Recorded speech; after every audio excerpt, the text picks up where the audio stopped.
So welcome everybody to today's SRF webinar. My name is Mike Graglia. I'm the Managing Director of SRF. And before I let you get to the main event, I wanted to share some updates. Dr. Clement from Bangalore is presenting on October 1st about his work using a SynGAP mouse model to look at autism. And Dr. Mefford from the UW is a geneticist who will be talking about SYNGAP1 on October 15th. You can sign up for both of those at syngap.fund/webinar. Last year, we had a very successful scientific roundtable on the fringes of AES.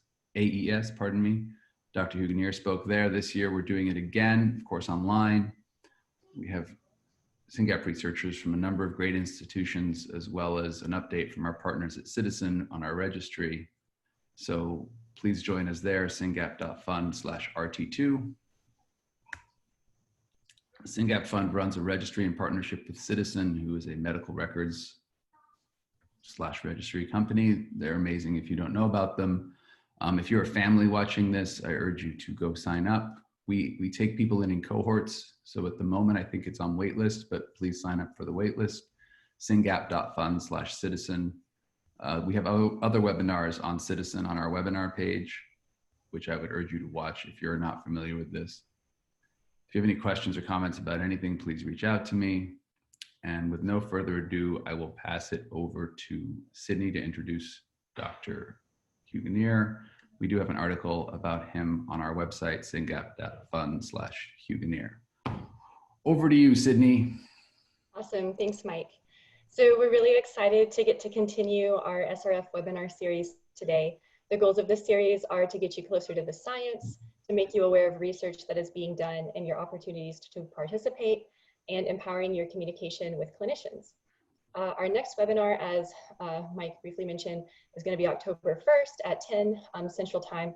This will be with Dr. James Chalaya and is entitled Towards Therapeutics for Autism Spectrum Disorder using SYNGAP1 Heterozygous Mouse Model. Our talk today is with Dr. Richard Huganir and is titled Rescue of SynGAP Expression in SYNGAP1 Syndrome, Antisense Oligonucleotides, Small Molecules, and Viral Genetic Rescue. He is a professor of neuroscience, psychological, and brain science at Johns Hopkins University School of Medicine, where he has been since 1988. In 2006, he also became the director of the Solomon H. Snyder Department of Neuroscience, and we are proud to have him as the chair of the SRF Scientific Advisory Board. Dr. Huganir has been interested in the science of learning and memory since his early childhood. His desire to understand the biochemical processes of learning have led to a career focused on investigating mechanisms that regulate synaptic transmission and synaptic plasticity, including the molecular mechanisms that regulate neurotransmitter receptor function. This has included research on glutamate receptors to better understand how the phosphorylation of these receptors modifies some of their functions related to learning and memory in cell models. In addition, his lab studies the processes by which certain types of these receptors, AMPA receptors, are recruited to and regulated at synapses, where they play an important role in the connections between synapses. His work with the SYNGAP gene and its protein has evolved since 1998, when he first discovered that the SYNGAP gene's protein plays an important role in regulating synaptic plasticity. Since then, his lab has also created mouse models which reflect human mutations in SYNGAP and have characterized the resulting phenotypes. Potential routes to therapeutic treatment of SYNGAP disorders is another focus of his lab, and that is what he's here to share with us about today. Earlier this year, he published a review titled 20 Years of SYNGAP Research from Synapses to Cognition, where you can read more about the many advances he has contributed to in our understanding of SYNGAP. At the end of this presentation, you'll have an opportunity to get your questions answered. We'd love to hear from you, so you can please write your question in the chat. For those of you just joining us, welcome to our talk today by Dr. Richard Huganir, entitled Rescue of SynGAP Expression in SYNGAP1 Syndrome, Antisense Oligonucleotides, Small Molecules, and Viral Genetic Rescue. You'll be able to find a recorded version of this talk on the SRF website as well as on SRF's YouTube channel. So now it is my great privilege to hand this over to Dr. Huganir. Thank you so much for being with us today. Great, thank you, Sydney. Can you hear me? I can. Okay, great. So it's a real pleasure and honor to be here speaking to parents again, and it's really been a pleasure to work with Mike and Ashley and SRF in helping promote the research, and also to help develop therapies, and engaging biotech companies and many other researchers to push this field forward. So I thought what I'd do today is give a little introduction to SYNGAP, and many of you know about it, but I thought I'd give an introduction and how we got into it over 20 years ago now, and then also talk about some of our approaches using mouse models to generate models of SYNGAP haploinsufficiency, and then talk about some of our approaches we're taking to try to develop therapeutics. So using antisense oligo treatments. And then, but at the end, I'd be happy to talk about other approaches, small molecule approaches, or AAV type rescue approaches. And I'll briefly talk about at the end, looking at different splice forms of SYNGAP, because as many of you know or will discover today, there are many different forms of SYNGAP, and they all don't work in the same way. And so to deliver to rescue SYNGAP expression using AAV or viral type rescue approaches, we really can only rescue one isotype at a time. And so we really need to know which ones are the key isoforms to rescue. So can you see my cursor, Sydney? Okay. So I'll just start out with the brain. Of course, the brain is 100 billion neurons in humans, and it's obviously an extremely complex organ. And here's a video I'd like to show, just it's an animation of signaling between neurons in the brain. So these are all neurons, and you can see the action potentials and the electrical signals going between these various neurons. So there are 100 billion neurons, and each of these neurons connect to about 10,000 or so other neurons at specialized areas called synapses. And here we're zooming in on a synapse right here. And this is where the neurons communicate with each other through a process called synaptic transmission. So here is one neuron touching another neuron. So if we zoom on this into this schematic here, here is one neuron, the end of a neuron. This is called the axon terminal. And this is the second neuron, and this is where the synaptic transmission is going to occur. So it's a blow up of this contact here of the synapse. And what happens is an electrical signal comes down, releases neurotransmitters, which then go across this gap between the two neurons and activates receptors. And this process of signaling is what how the brain works. It is forming a network of neurons communicating with each other through circuits. And these circuits are, of course, what underlies all our behaviors, all our intellect, our emotions, and all brain function.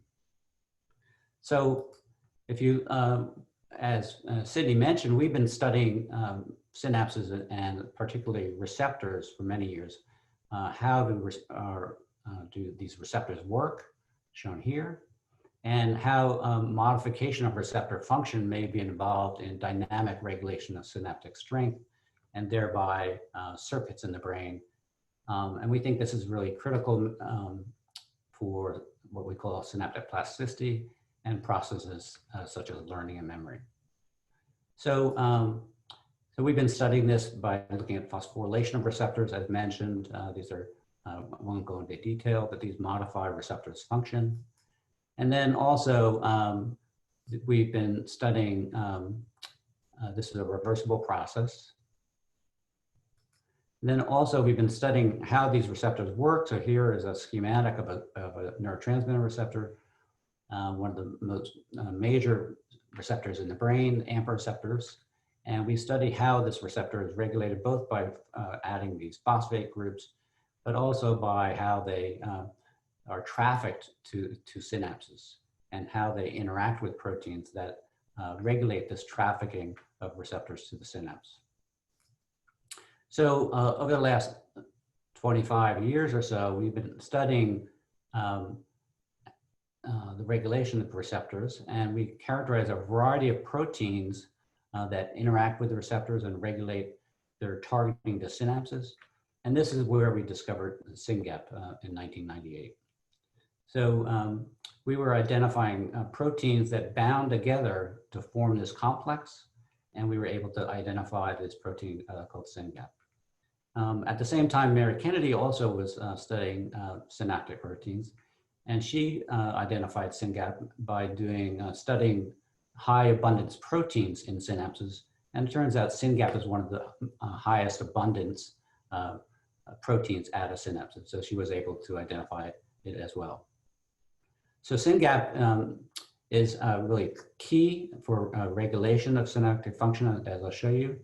And one of the key molecular mechanisms we study is a process called synaptic plasticity. And this occurs during learning and memory and other higher brain processes. And it's a process where receptors are recruited to the synapse and added to the synapse. And this actually increases the synaptic strength. So this increases the synaptic communication between neurons. And this is really key during the learning process to form a circuit, what that would encode, for example, a memory. This process is also can go the opposite direction. So if you look at something called LTD, or synaptic depression, receptors can be recruited away from the synapse and weaken synapses. So this process of weakening and strengthening synapses is really key for all brain function. And in particular, we've studied its role in learning and memory and other forms of learning. So coming back to this again, SYNGAP was a key to this, and so we started to study this in learning. And the way we did this back in the day, and also continued to today, is generate mouse models where we delete SYNGAP and then ask the question, does deletion of SYNGAP regulate learning, behavior, or development? And so we did this in the early 2000s. And just to show you how beautiful SYNGAP can be, here's a picture of SYNGAP in a neuron. So this is a neuron that's been filled with a red protein shown here. And all these little green dots are actually SYNGAP, which are located at synapses. So each one of these little dots here is a SYNGAP, is a synapse. So you can see it's located at the tip of these sort of projections, which are called synaptic spines. And it's just decorated by SYNGAP. So SYNGAP the structure of SYNGAP is shown here. It's a protein, has several different domains, and I'll talk about how there are many different forms of SYNGAP. But it's, we and Mary immediately recognized that it had what's called a GAP domain, identifying it as a GTPase activating protein, which I'll talk about briefly in a minute. So this is my newest favorite picture of SYNGAP. It's a beautiful picture taken by Yoichi Araki in my laboratory, just again showing that the beautiful synaptic localization of SYNGAP along the dendrites. Each one of these is an individual synapse. So as I mentioned, SYNGAP is a RasGAP, and I'm not going to go into detail, but these RasGAPs have been studied for decades, and they're involved in regulation of signaling molecules. And I'm not going to go into the details. So we knew something about its function, that it probably would be regulating RAS signaling in neurons. And to study this further, as I mentioned, we did a deletion of SYNGAP gene in mice. So interestingly, when we knock out the gene for SYNGAP, in the homozygote, so if you knock out both copies of the gene, the mice actually die within a few days after birth, about 3 or 4 days after birth. But the heterozygotes are fine. They live a normal life. They breed relatively well. But it turned out they had significant cognitive and behavioral deficits, as well as deficits in plasticity. So this is a classic form of plasticity, I mentioned earlier, LTP, long-term potentiation. And what we're looking at here on the left is just the strength of synaptic transmission. So we just start out with a baseline. So we're measuring this electrophysiologically in a slice of brain from mice. And if you record and synaptic responses, it's very stable until you give this sort of induction protocol, which induces LTP, this long-term potentiation that's thought to be involved in learning and memory. And this is a wild type littermate. So this is a sibling of a heterozygote knockout. So this has 2 copies of SYNGAP. You can see you get a nice strengthening of synapses, about 3-fold. In contrast, this is the littermate, which is a heterozygote. So this is a brother or sister of these mice, and you can see this potentiation is strongly inhibited. So these mice have very strong deficit in plasticity, but they also have a variety of deficits in behaviors. And so one just example I'd like to show is working memory, and this is a standard assay we use for to look at mice behavior. When you put a mouse in a Y maze like this, it'll run back and forth for a few minutes, sort of exploring the neighborhood, and it will seek out novel areas. So when it comes to this choice point, it will always go to the arm, not the arm it came from, but it will go to a novel arm. And this is, so it should alternate. If it remembers where it's been, it's going to alternate and go down the alternate arm. And this can be seen here. Here's a wild type animal. If the mouse was just making random choices at the center of the Y maze, he would have, it would be at 50%.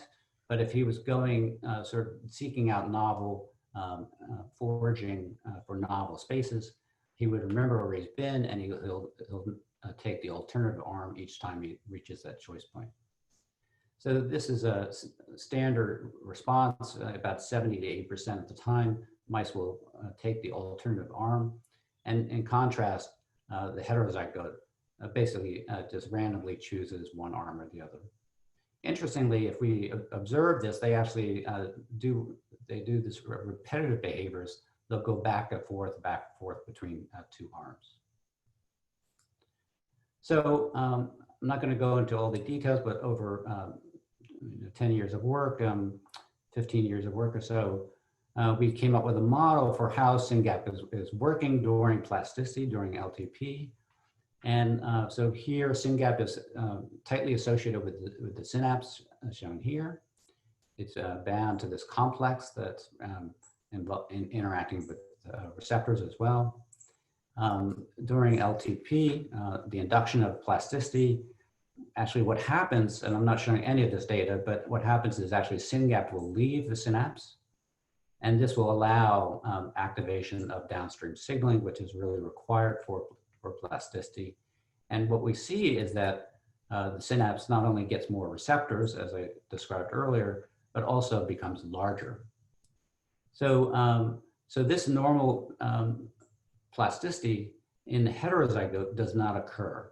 And so what is shown here is that in normal neurons, we have a relatively small size of synapses, these little spine-like modules. But in the SYNGAP mutations, the synapse is already activated. It already has lots of receptors, and the synapse is already big. Just to illustrate this further, this is a figure from the recent review that during LTP induction, you have this structure shown here with receptors and synapses and the synaptic scaffold. During LTP, you get more receptors, and you get the size of the synapse increases. In contrast, when there's SYNGAP is only 50% there with haploinsufficiency, the synapse is already big because the signaling is already activated. because SYNGAP is gone, and it does no longer responds to any stimulation as shown here. So SYNGAP also is involved in a variety of other properties of the synapse, and I'm not going to get into this in too much detail today. It's involved in signaling, but we also think it's involved in the structure of the synapse. As I mentioned, it's a very abundant protein in synapses, and so you can see here that the scaffold of the synapse is schematized here. And in a paper published in 2016 in collaboration with Mingji Zhang's laboratory, we found that SYNGAP is really important, we think, for the structure, this actual physical structure of the synapse.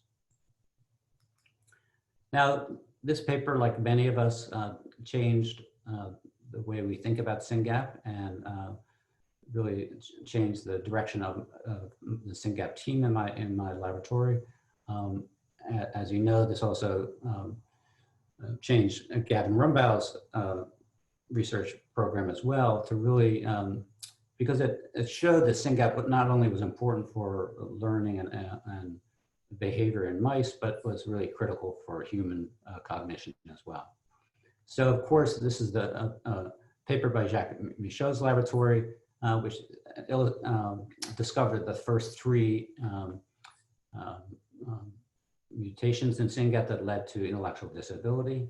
And these are the first three girls having severe mutations in SYNGAP that likely lead to haploinsufficiency, destabilization of the message in one copy of the gene. So these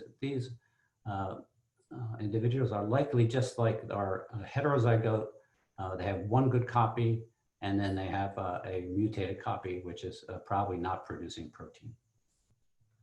So, so recently we've, of course, this then expanded tremendously, and there are hundreds of children, as you know, and probably thousands, probably ranging into tens of thousands, if not hundreds of thousands. So this has become one of the most common mutations in underlying non-syndromic intellectual disability, ranging from 0.5 to 1%, and is really a critical underlying cause of intellectual disability. Now, it's been a real honor to get associated with the families and with both SYNGAP Research Fund, but also Bridge the Gap Family Foundation. It's really been an honor to meet all the parents. Some of you have come to our laboratory and come to the Kennedy Krieger Institute at Johns Hopkins. It's really been motivating for my students and postdocs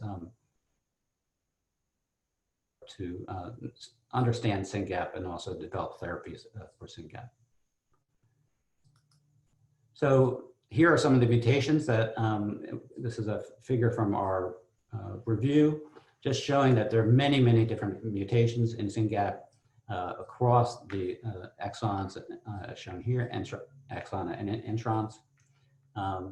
And so many of these we think are haploinsufficient, lead to haploinsufficiency. We could talk more about this later. Most of these are nonsense mutations, but some are missense mutations. Some are frame shifts, truncations, splice site variants. And so it's not clear if all of these lead to haploinsufficiency, but I think that most of them will lead to a haploinsufficiency. So we've started to make some mouse models based on these mutations, and this is all unpublished work. So here we honored this young girl to make her mutation, and this is a really severe mutation, and we predicted this would lead to haploinsufficiency. And so we generated a mouse with exactly the same mutation and bred this mouse out. And again, this is we're looking at the heterozygote, And here what we're doing is we're looking at, in this mouse, what is the level of SYNGAP expression? And so here you can see this is what we call a Western blot, where we're probing for different splice variants of SYNGAP. And you can see that indeed, just like the heterozygote knockout, this is the old knockout we made in 2000 or so, there's 50% of SYNGAP expression. And in this new mouse, the mouse model of this mutation, it's basically exactly the same. That she has, we would predict that she had 50% of SYNGAP expression in her brain. So looking at the behavior of this mutant versus the conventional knockout. So this is the conventional knockout I showed you earlier. The working memory is deficit. Here's the wild type littermates. Here's the mutation, the knockout. This is the new patient mutation. Very similar. It's its littermate is fine, but this mutation leads to a poor working memory. Now, these mice are also hyperactive, and so you can measure this in many ways, but here you see an increase in activity in mutation, in the patient mutation, but also in the normal heterozygote knockout. And we also, as I mentioned, there's repetitive behaviors, and here we can see this repetitive behavior in the Y maze in the patient mutation, but also in the heterozygote knockout. So we're characterizing this mouse further, and these mice will be useful to study, mechanisms of SYNGAP function, but also for testing therapeutics to try to, as we'll talk about shortly, test methods to raise the expression of SYNGAP from the 50% back up to 100%. So recently, we've also generated a mouse model of SYNGAP splice site mutation. And so this splice site is shown here. We thought this was an interesting variant because it's actually located in an intron and would promote a cryptic splice site. But it's interesting because it's really near the end of the gene. It's near the end of the gene. And we thought maybe because it was so close to the end of the gene, that this RNA would be stable, it would produce some protein, and possibly this mutation would not lead to a decrease in SYNGAP expression. So we generated this mutation in using CRISPR techniques in a mouse model, and somewhat surprising, we found that the RNA was unstable. And we see about 50% of the RNA. But importantly, also, we saw 50% of SYNGAP expression at the protein level. Maybe a little bit more of the beta isoform, which I'll talk about later, but really essentially 50% of SYNGAP expression. So this argues that both the severe truncating mutation and also a more subtle splice site mutation is leading to haploinsufficiency. So we are going to make maybe one or two more mouse models. For example, make a missense mutation, which should produce protein in theory. And we're going to test that in vivo in the mouse model, make the missense mutation, and see if protein expression is normal. In many of our preliminary studies, we think that a lot of these missense mutations actually destabilize the protein, and so they may be haploinsufficient as well. So coming to therapeutics, so if most of these mutations are haploinsufficiencies, they have 50% of the protein. The most straightforward and safest way to rescue and try to develop a therapy is to increase the expression of the SYNGAP up to 100%. And so there, as many of you know, there are there's been recent success using antisense oligonucleotides, or ASOs, to do exactly this, to modify the expression of genes in many different diseases. So I'm not going to go through this in too much detail, but I want to point out there are many different ways you can use an ASO. ASO is a small oligonucleotide shown here, and it's used to bind to regions within the gene. So for example, in this schematic shown here, an ASO would be synthesized that would be bind to the RNA of the gene, SYNGAP, for example.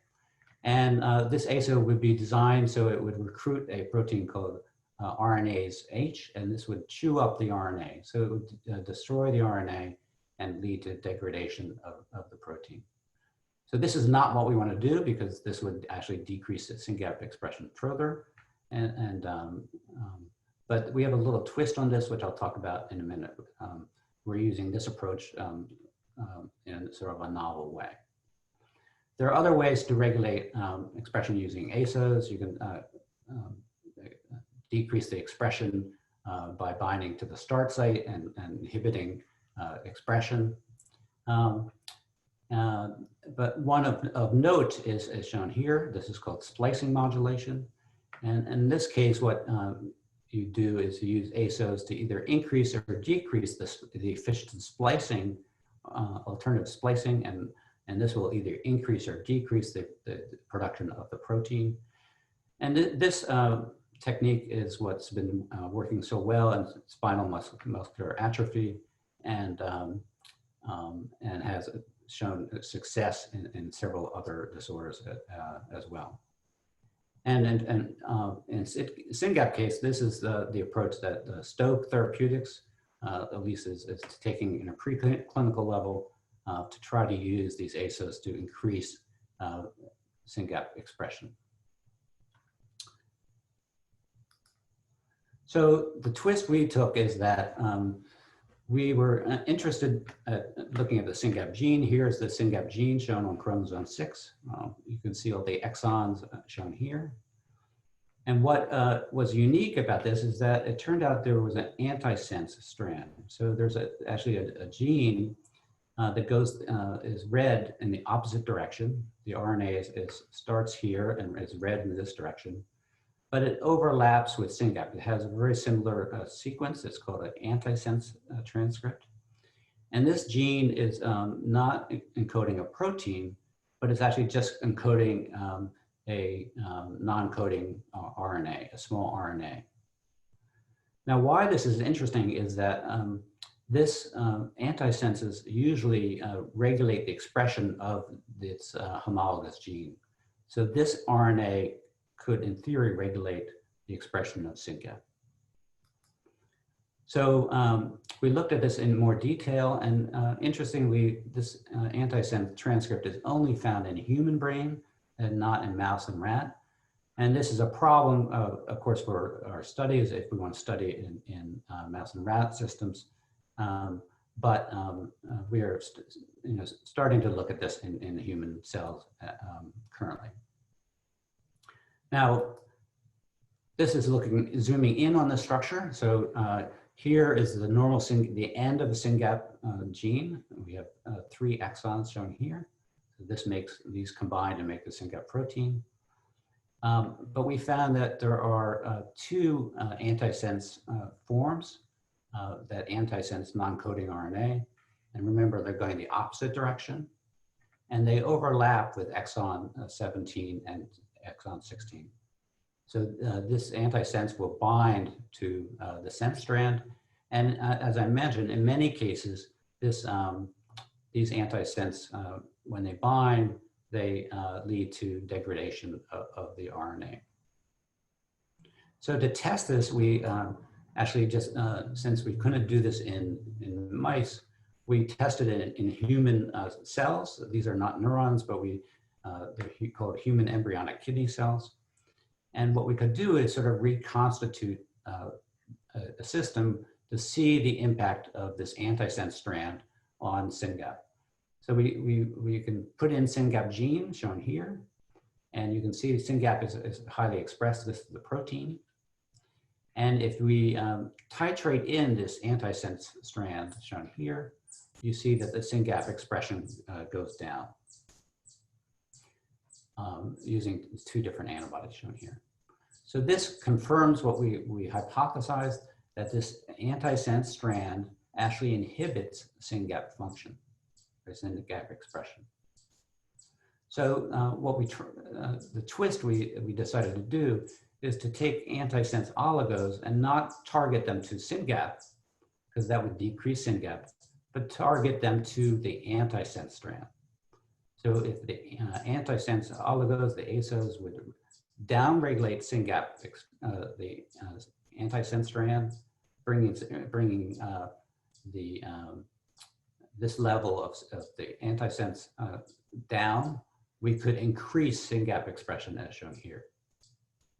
So we designed a variety of antisense oligos against the antisense strand. I know this is sort of a double negative. It's hard to say, let alone understand.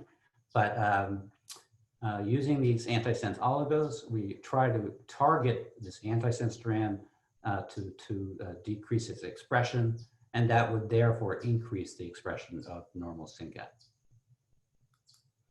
So we screened a variety of these and using first shRNA techniques, but then making synthetic ASOs, the small antisense oligos. And you can see a few of these will target the SYNGAP antisense strand. So this is the non-coding SYNGAP antisense. Here you can see the expression is very high. If you add in oligo number 5, it decreases the expression of SYNGAP antisense, SYNGAP2. And here again, if we use the small oligonucleotide based on the sequence number 5, you can see it again, it decreases the expression of SYNGAP2. Now the proof in the pudding though is, will this regulate SYNGAP protein level? And so here what we've done again is reconstitute everything. We put in SYNGAP gene, SYNGAP itself, and we add also SYNGAP antisense, and so we get a very low level of expression because the antisense strand is knocking down SYNGAP. But when we start adding our ASOs, you can see that we rescue the expression of the SYNGAP protein. So this is saying that knocking down the SYNGAP antisense construct is regulating the sense strand, the SYNGAP expression from the sense RNA. So, so we're continuing that work and trying to look at that in human iPS cells and studying which ones will work best in the human system. And that work is ongoing, and I can hopefully give you an update in next year. So I want to turn to isoforms of SYNGAP. And so here is the gene structure of SYNGAP. This is sort of the most common form that's been studied over the years, called the alpha-1 form. There's different splicing here, and I'm not going to go into it in detail. But some of these exons are, for example, not expressed in brain. This is exon 11, and this, you may know, this is so-called poison exon. Stoke is also using ASOs against this region to try to increase expression of SYNGAP, and we can talk about that at the end if you want. But there are also other isoforms, as I'll show you in a second. Some other exons are only found in brains, such as this alpha-1 form, and some are suppressed expression in brain tissue. So, so this is where it gets complicated, more complicated. And this is the sort of core structure of SYNGAP. This is the core domain. This is found in all of the SYNGAP isoforms. But there are 2 areas of variation. One is in the N-terminus region, and this is because there are alternative start sites. So the gene starts at 3 different places. But importantly, down here, there's a lot of alternative splicing. On the C-terminal region, there are at least 4 isoforms, alpha 1, alpha 2, beta, and gamma.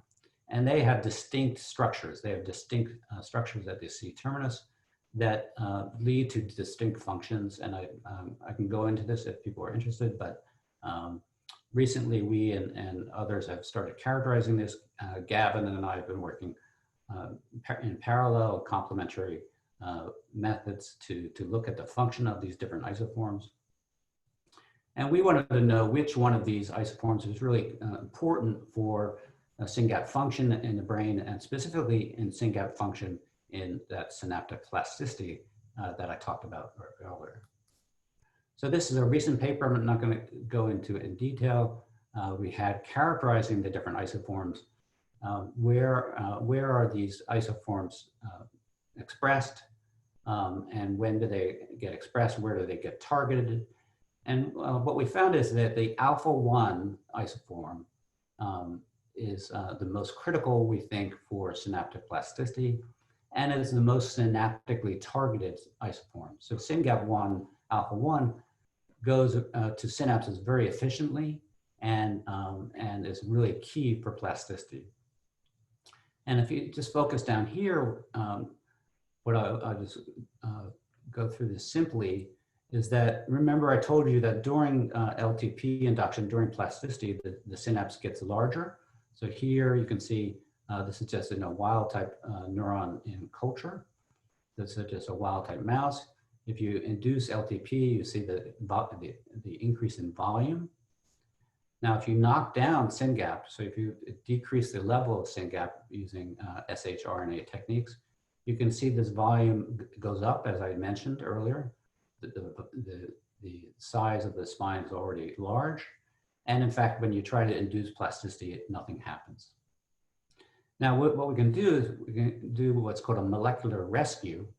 And so we can actually transfect into these neurons a normal SYNGAP, the normal alpha 1 SYNGAP, and you can see you rescue sort of the behavior of the wild type mouse.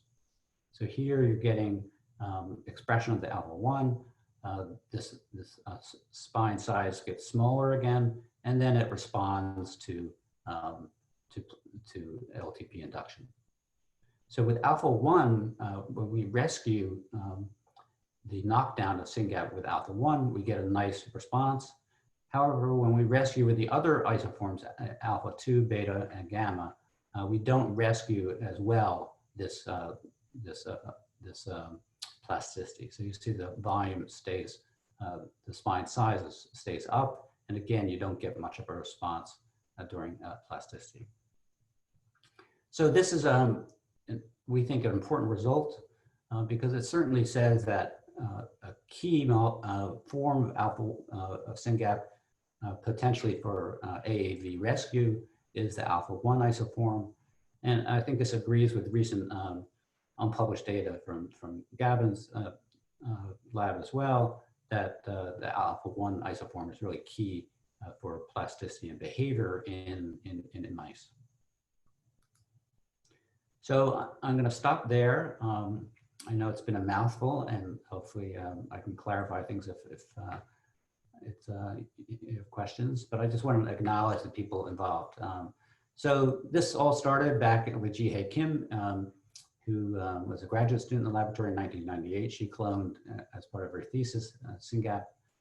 She now works at Regeneron. Hae-Young Lee did the physiology on the knockout back in the early 2000s. She's actually now a faculty in my department, Johns Hopkins. She was a postdoctoral fellow.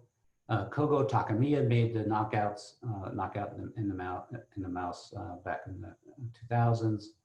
He's now a professor in Japan. Gavin Rumbaugh, as many of you know, was postdoc in my laboratory and worked on SYNGAP as well as other things in the laboratory. And of course, now he's become a major contributor to the field, and I'm very proud of him. And he's working at the Scripps Institute. And he and I and Jimmy Holder constantly are interacting and collaborating and sharing information and reagents, et cetera. Sarah Zhu actually was an undergraduate. She's now at Oxford University. And this is the SYNGAP team shown here in yellow. We have several different people doing different aspects of SYNGAP.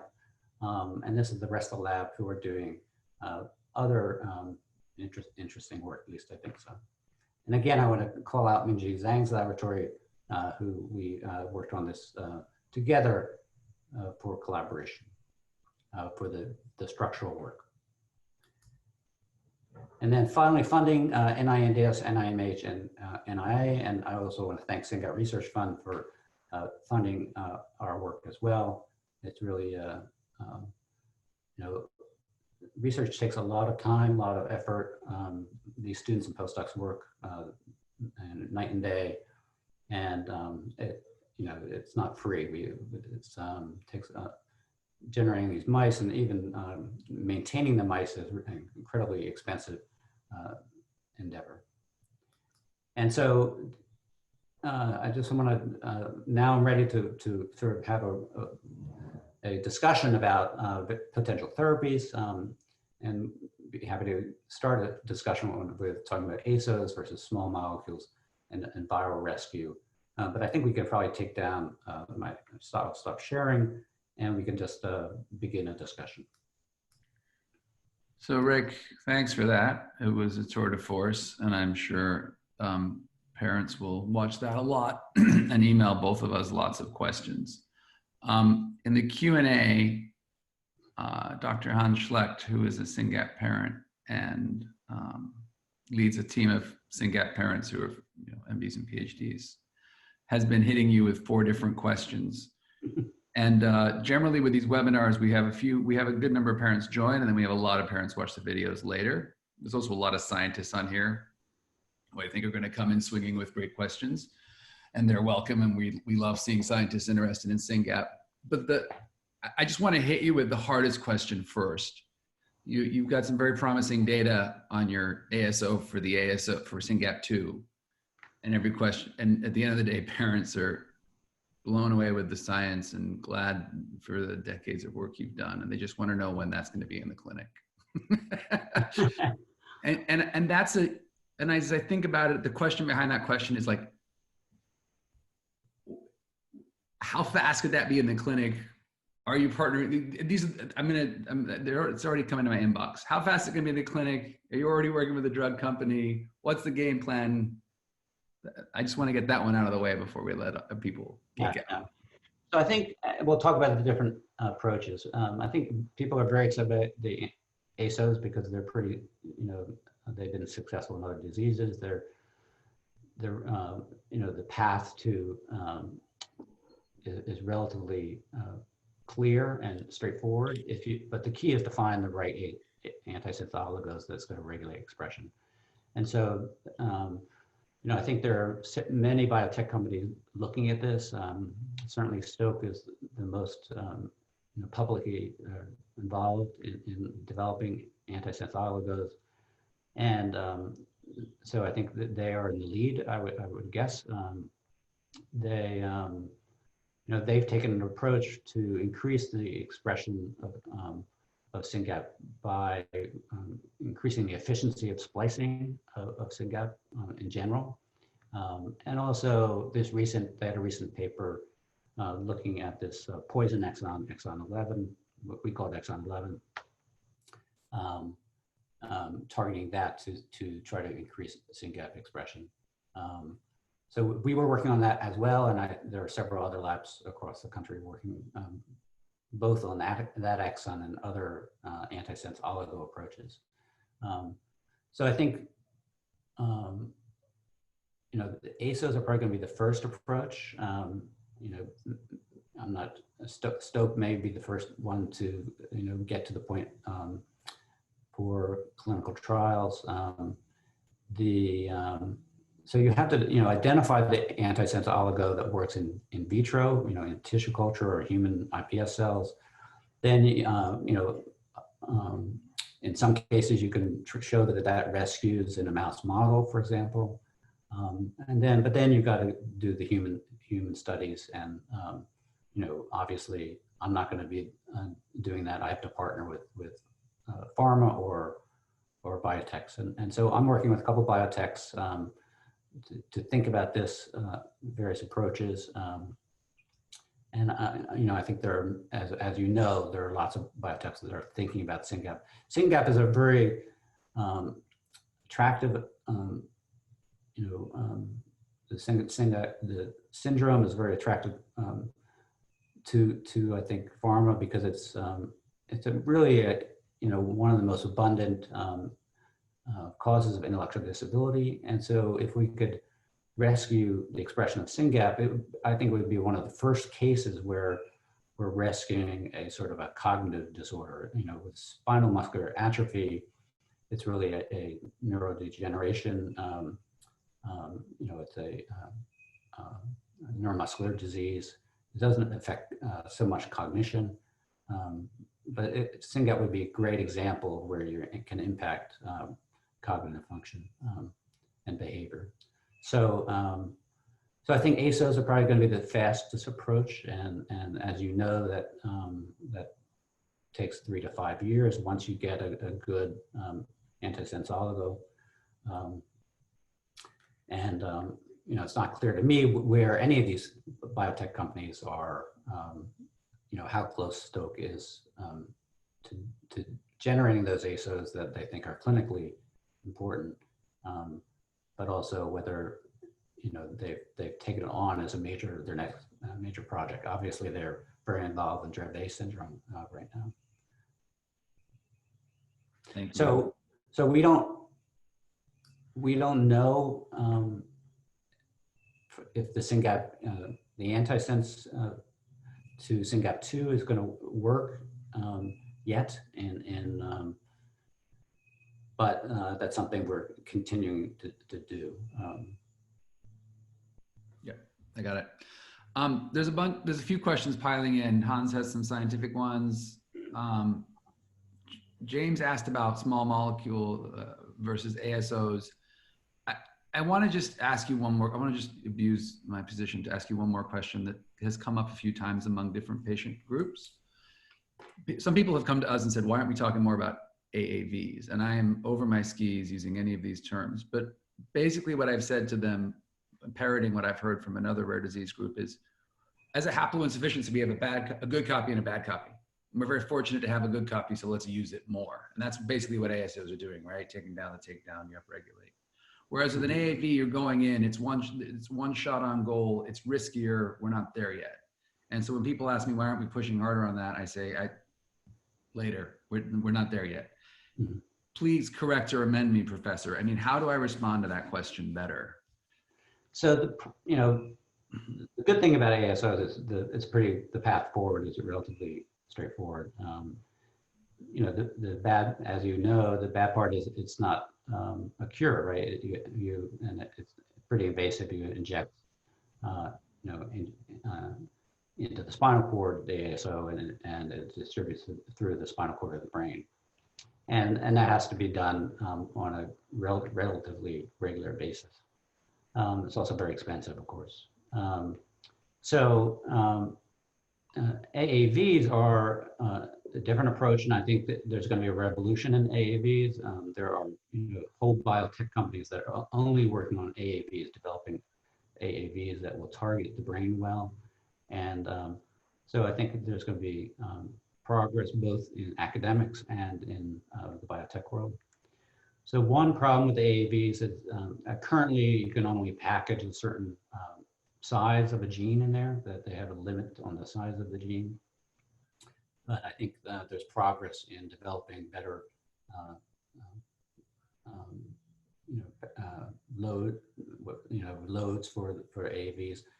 We think we can probably package SYNGAP in an AAV because we've been developing some AAVs that can handle something as large as SYNGAP.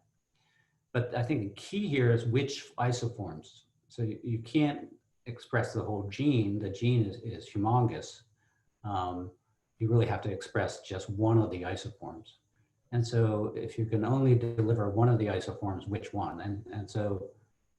And will just one isoform rescue the behaviors? So our bet would be to try alpha-1, and because we think that's the most important. I think Gavin is taking some approaches to see in the mouse, at the mouse level, which isoforms are the most important for behavior and for rescuing the haploinsufficiency. So I think that's the key problem is to which one to package. And then also AAV, the techniques for therapies is not quite there yet. There's been a couple approved, as you know. SMN has been, there is an AAV that's been approved. And so it'll be really interesting to see how those clinical trials go. Great, thank you. So you can read probably 10 times as fast as I can. Do you want to just tear through the Q&A and knock some of these out? Or do you want me to? Yeah, so Hans, hi Hans. So immune effects of ASOs, for example, plasma-based PAM triggering. I'm not sure. I don't know enough about that.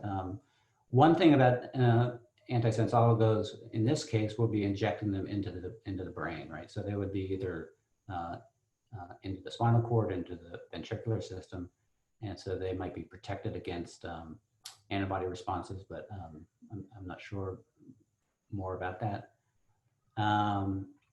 Do you think meaningful insights into the kids can be made from studying C. elegans SYNGAP ortholog? Is C. elegans used as a model organism for any similar diseases? Thanks so much. Yeah, C. elegans has been an amazing system for years, and many genes found in lots of diseases were initially studied and identified in C. elegans. So definitely, I think that C. elegans can be a very useful system. There's a lot of cryo-EM work on GLUT and AMPA receptors lately. Is there work being done to look at the fine structure of SYNGAP, including the missense variants, in an effort to do structure function studies? We're not doing cryo-EM on SYNGAP. Hopkins has just recruited a young cryo-EM person, so maybe we might be able to do that. The missense variants, I really think that they may be unstable. So it'd be hard to pick which one is to study, which one really gets expressed in kids and is not degraded by protein instability.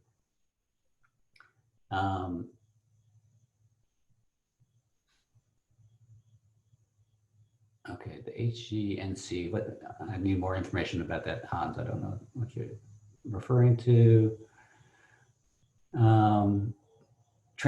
Transportation system to deliver and have good distribution of ASOs, any progress? I think people there's lots of progress, lots of work going on in that area, both using modifying different ASOs, with a variety of different ways. There's delivering them with AAVs, for example, is one possibility. Okay, we go down to Neil. Is the assumption that synaptic plasticity could also reflect learning improvement plasticity? Yes, so that's what we would hope. And this comes to the, the burning issue is when do you treat? When do you treat early? And if you treat late, can you still rescue some phenotypes? And if you saw Gavin's talk, he it's clear that you can rescue some phenotypes in an adult mouse, and so that gives hope that treatments can have impacts even later in life. But of course, we really want to treat as early as possible. So in theory, we know SYNGAP's involved in learning and memory, but those mechanisms are also involved in development of the nervous system. So there are windows of time when SYNGAP is critical, and the reversibility of that is not clear. So, during wiring of the brain, SYNGAP is important. If you rescue after that, will you be able to rescue the behaviors? It's not clear. Is the research assumption that synaptic plasticity could reflect learning plasticity? Yes.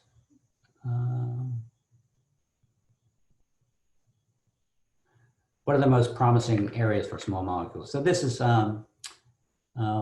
what I'm most excited about. Hey there, Tony.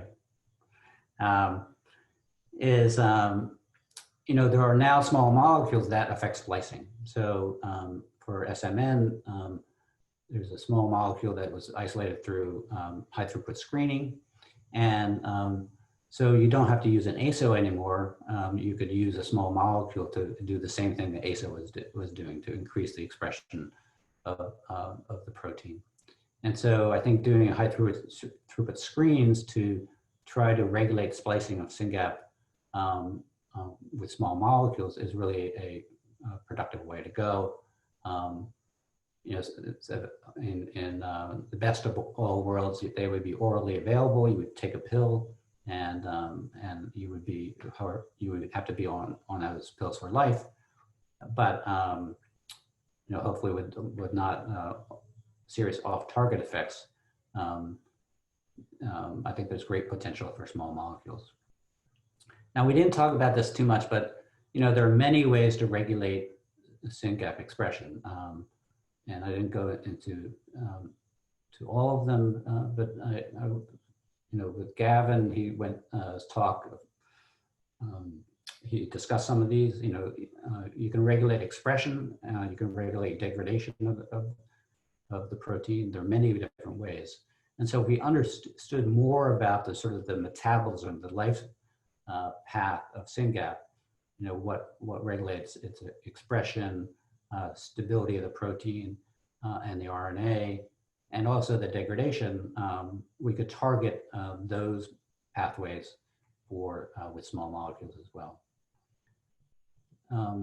The other approach that we initially took, some of you may know this, is to try to inhibit or regulate downstream signaling from SYNGAP using small molecules.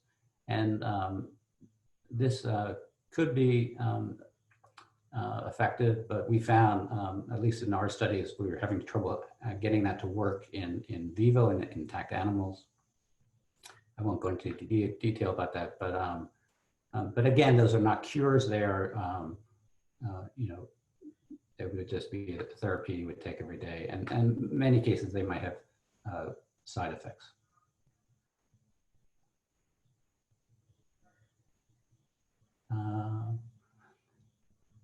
Yeah, I think small molecules would be better than ASOs if we, for example, the small molecule that would regulate splicing would be better as long as the side effects, it's less intrusive.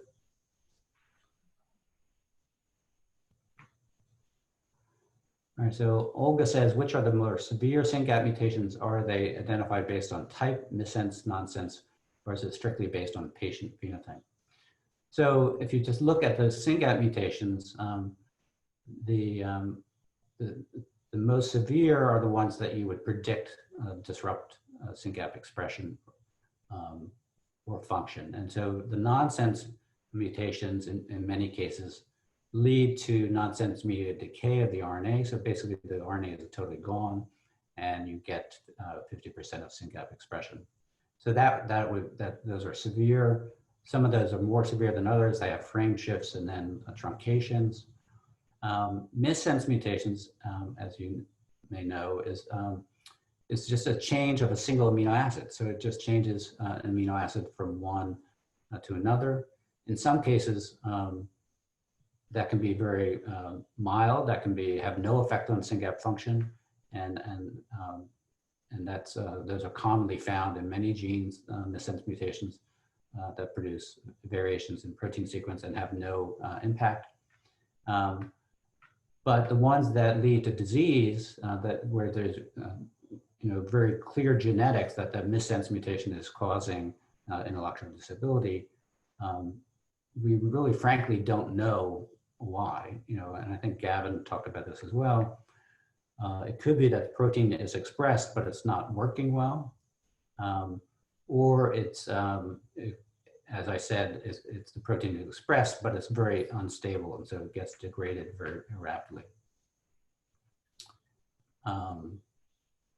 The question of phenotype, genotype, so looking at the genotype and how that impacts the phenotype, the behaviors, of the severity of the behaviors with your children is really not clear yet. And I think that's something that all the geneticists are trying to look at now. Is there a correlation between phenotype and genotype? You know, as many of you know, there are many other genes, although they're not causal for the SYNGAP syndrome, but they may impact the severity of the syndrome. So the background genetics of the individual may make them more or less susceptible to SYNGAP mutations.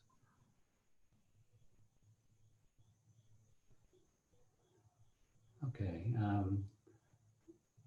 I don't know if I can answer all of these, Mike. If you want to. Yeah, no, I'm sorry. I realized I put you on the spot there. There were only a few, and then people have piled on. So Jess Duggan's question, though, is interesting, right? I may have missed this, but increasing expression of SYNGAP rescue have any impact on neuron structure itself, or is it limited to SYNGAP rescue? Do you? Yeah, so we and other people have seen this, Gavin's seen this, that there is some effect on in the knockouts of structure, the dendritic structure in particular. There's a delay in sort of the development of the dendrites. And we find that's actually affected, we think, more by the beta isoform than the alpha-1 isoform. And so this is one complication of you know, the AAV. If we rescue with the alpha-1 and not with the beta, will that you know, not rescue the plasticity, but it won't rescue dendritic development. So this is where it gets more complicated.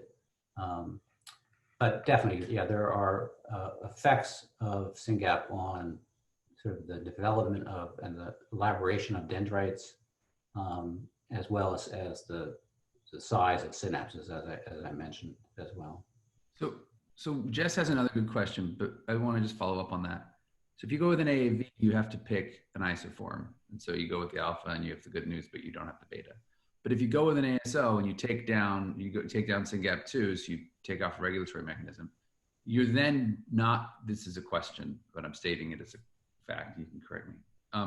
You're then not wading into isoforms, right? So you're leaving the existing mechanisms to determine which isoform to create. Is that then arguably? Right, so there's two ways, you know, there's splice switching oligonucleotides, and then there's antisense oligonucleotides. And so one approach is, the safest approach is to regulate the expression of all isoforms, right? So to upregulate all isoforms, and then the normal regulatory mechanisms will produce the normal ratio of all isoforms. But you can develop antisense oligos or splice switching oligos that will, for say, example, increases the level of splicing of the alpha-1 isoform to produce more of that relative to the other isoforms. And that may have a therapeutic effect, right? But if the beta form, for example, is very critical, that may not get you where you want to be. So I think these are things we have to study, and these things these can be studied in mice, and that's what you know, Gavin is doing. Right. I want to ask one more. There was a question about, do we know how much SYNGAP you'd have to add back? So I want to ask you about SYNGAP level. I'm going to nest 3 questions here. One question was, how much SYNGAP do you have to add back to stop seizures? I can't wait to hear your answer to that one. The other question is, and following on to that, like some mosaic children don't have seizures. And there's this idea that is starting to circulate where, because we have some mosaic patients, right? Mm-hmm. And we had a family meeting the other night, and someone's like, well, does that mean if we treat our kids with an ASO and we upregulate SYNGAP, but not all the way, are the mosaic kids in our community today what our kids could look like after that ASO? And I thought that was an interesting question. I want to take it a step further. What happens if and you haven't touched on this, what happens if we go over 100%? Are we closer to understanding that question? And that brings us to titration as one of the merits of ASOs, because we can baby step, right? So just threw 4 things at you. So we've been trying to do that. Yoichi, who you know, has been trying to titrate up and see where it gets, what level it gets rescue. I don't think we have to go twofold. I don't think we have to go to 100%, at least in our model systems. You know, I think it's more close to, you know, 150% or 50%, you know, back up to 25%, up to 75% of wild type. So I think, you know, we might get away with less. Now, the mosaics are very different, though. Those are, you know, those are different cells, right? So there you have different, you know, population of cells that are missing SYNGAP, I would presume. And then where with the ASO treatment, you're upregulating all the SYNGAP in theory in all cells. And so it's a very different, you know, endpoint. In one case, you have a mixture of wild type and mutant cells, and the other you're increasing the you know, the level of SYNGAP in all cells. Great. So I think we actually have gotten through most of the questions. I'm going to read James Clement's last, because I think it speaks to rescue, which of course all of us who have kids are obsessed with, right? Time is brain. So you mentioned we don't know what the critical periods are. And I think if memory serves, Gavin's written a paper saying this is the developmental period. And then he wrote another much happier paper like, hey, we rescued something. So so James's question is, do we know whether ASOs lead to restoring rewiring of neuronal connections to wild type level, particularly after critical period? My question is, I'm gonna let you answer that one, then I'll give you a follow-on. Yeah, we don't know. I mean, I think there are several people doing this now in mouse models. I haven't seen any talks on it. So what you would do is you know, do the ASO treatments in mouse models, like it's been done with SMN and other, you know, in the early preclinical studies. And you could do it at different time points, for example. The key here is that you need to have ASOs that will target the mouse sequences, not the human sequences, and do it in that direction. And so, for example, with the antisense construct, which is not in mice, we can't test our ASOs in mice. So James, I don't know, somebody may know the answer to that. I don't think anybody's that far yet. I know Stoke is probably trying this probably as we speak, I would guess. But that's, you know, a big question is you know, if we treat later and certain periods of development have already, you know, passed, whether it's, you know, 3, 4, 5, 6, 7, or 10 years old, you know, are we going to be able to rescue the important critical developmental periods, developmental plasticity that occurs during those times? You know, Gavin's results suggest that several of the phenotypes, including the seizures, can be rescued later in life. So I think there's hope. Wonderful. Thank you. I don't see any other. JJ started typing. Now look out. If you go to the, and I'll let her allowed to have the last word, and then I'll thank you so much for this incredible presentation. But if you go to the bottom, JJ has 2 questions.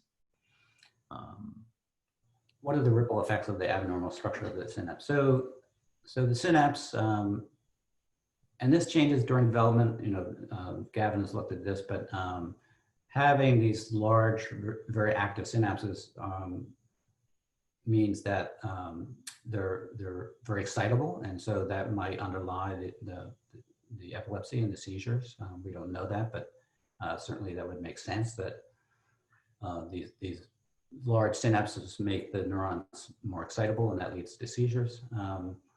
But also they're sort of locked in they're sort of reached their largest size they can get. So there's no plasticity. They can't, they can't rewire during learning. So when you learn something, as I mentioned, this plasticity takes over. You make new connections. The synapses get larger, and that encodes the memory, for example. If they're already large, you can't modify them, and so you can't. You lose that ability to become a plastic synapse. And what about artificial transcription factors to upregulate the gene? So there's a lot of interest in regulating SYNGAP function, expression, studying transcription factors, promoters. We heard a great talk about epigenetics, studying an epigenetic regulation of SYNGAP expression. There's not a lot known about the transcription factors involved. We can guess which ones may be involved.